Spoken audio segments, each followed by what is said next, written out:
Hi అండి, నమస్తే. Welcome to PD creations in Telugu. ఈరోజు రెసిపీ వచ్చేసి మినపప్పుతో జంతికలు.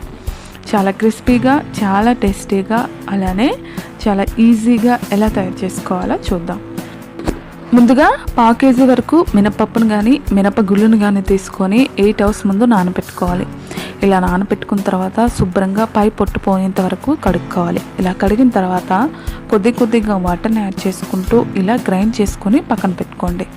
ఒక మిక్సింగ్ బౌల్ తీసుకొని అందులో 1/2 kg వరకు బియ్యం పిండిని యాడ్ చేసుకోండి. కప్పుల్లో చెప్పాలంటే 1 కప్పు మినపప్పుకి 2 cups వరకు బియ్యం పిండిని యాడ్ చేసుకోవాలి.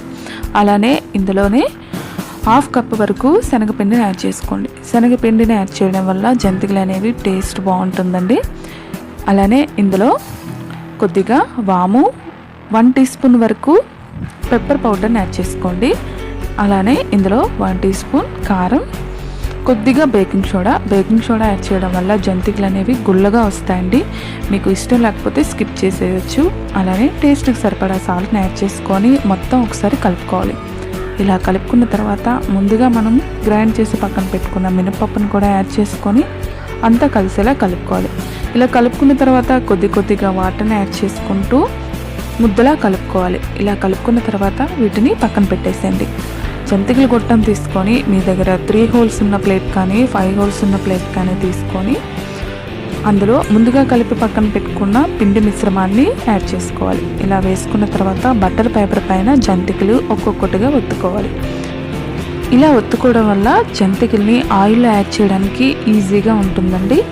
కొత్తగా ట్రై చేసేవాళ్ళు ఇలా ఒత్తుకొని యాడ్ చేసుకోవచ్చు, లేదంటే నేరుగా ఆయిల్లో కూడా యాడ్ చేసుకోవచ్చు. అది కూడా చూపిస్తాను. ఇలా ఒత్తుకొని వీటిని పక్కన పెట్టేసేయండి. స్టవ్ వెలిగించి స్టవ్ పైన ప్యాన్ పెట్టుకొని డీప్ ఫ్రైకి సరిపడా ఆయిల్ని యాడ్ చేసుకోవాలి. ఆయిల్ మీడియం హీట్లో ఉన్నప్పుడు ముందుగా మనం ఒత్తుకొని పక్కన పెట్టుకున్న జంతికల్ని నెమ్మదిగా యాడ్ చేసుకోవాలి. నెమ్మదిగా యాడ్ చేసుకోండి, లేదంటే ఆయిల్ పైకి తులిపోతుంది. మంటని మీడియం ఫ్లేమ్లోనే పెట్టుకొని మీరు తీసుకున్న ప్యాన్కి ఎన్ని జంతికలు సరిపడతాయో అన్నీ ఒక్కొక్కటిగా నెమ్మదిగా యాడ్ చేసుకోండి. ఇలా యాడ్ చేసుకున్న తర్వాత రెండో వైపు టర్న్ చేసుకుంటూ మీడియం ఫ్లేమ్లోనే పెట్టుకొని వేయించుకోవాలండి. హై ఫ్లేమ్లో పెట్టుకుంటే తొందరగా కలర్ చేంజ్ అయిపోతాయి కానీ లోపల సరిగ్గా ఉడకవు. మనం మినప రుబ్బుని యాడ్ చేసుకున్నాం కనుక మంటని మీడియం ఫ్లేమ్లోనే పెట్టుకొని వేయించుకోవాలి. కనీసము 5 నుంచి 6 నిమిషాలు టైం పడుతుందండి. మధ్యలో కలుపుకుంటూ రెండో వైపు టర్న్ చేసుకుంటూ గోల్డెన్ బ్రౌన్ కలర్ వచ్చేంత వరకు జంతికల్ని వేయించుకోవాలి. ఇలా వేయించుకున్న తర్వాత చిల్లుల గరిటతో కానీ లేదా స్టైనర్తో కానీ ఆయిల్ నుంచి తీసుకొని టిష్యూ పేపర్ యాడ్ చేసిన ప్లేట్లోకి తీసుకొని పక్కన పెట్టేసేయండి. నేరుగా జంతికలు వేసుకోవడం చూపిస్తున్నానండి. ఇలా మీకు ఈజీగా ఉంటే ఇలా నేరుగా కూడా యాడ్ చేసుకోవచ్చు. మీరు తీసుకున్న ప్యాన్కి ఎన్ని సరిపడతాయో అన్నీ నెమ్మదిగా యాడ్ చేసుకోండి. ఇలా యాడ్ చేసుకునేటప్పుడు కొంచెం జాగ్రత్తగా ఉండాలండి, లేదంటే ఆయిల్ అనేది పైకి తుల్లిపోతుంది. వీటిని కూడా మీడియం ఫ్లేమ్లోనే పెట్టుకొని మధ్యలో రెండో వైపు టర్న్ చేసుకుంటూ ఫ్రై చేసుకోవాలి. ఇలా గోల్డెన్ బ్రౌన్ కలర్ వచ్చేంత వరకు ఫ్రై చేసుకున్న తర్వాత వీటిని టిష్యూ పేపర్ యాడ్ చేసిన ప్లేట్లోకి తీసుకొని పక్కన పెట్టేసుకోండి.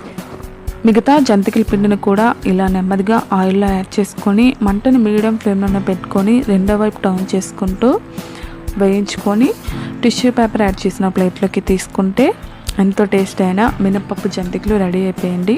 ఇవి కాసేపు చల్లారాక ఎయిర్ టైట్ కంటైనర్లో పెట్టుకుంటే 1 రోజుల వరకు స్టోర్ ఉంటాయండి.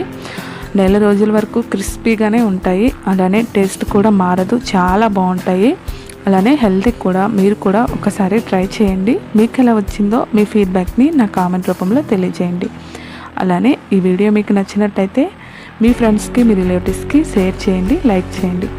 మా ఛానల్ని సబ్స్క్రైబ్ చేసుకోండి. పక్కనే ఉన్న బెల్ ఐకాన్ని క్లిక్ చేయండి. Thank you.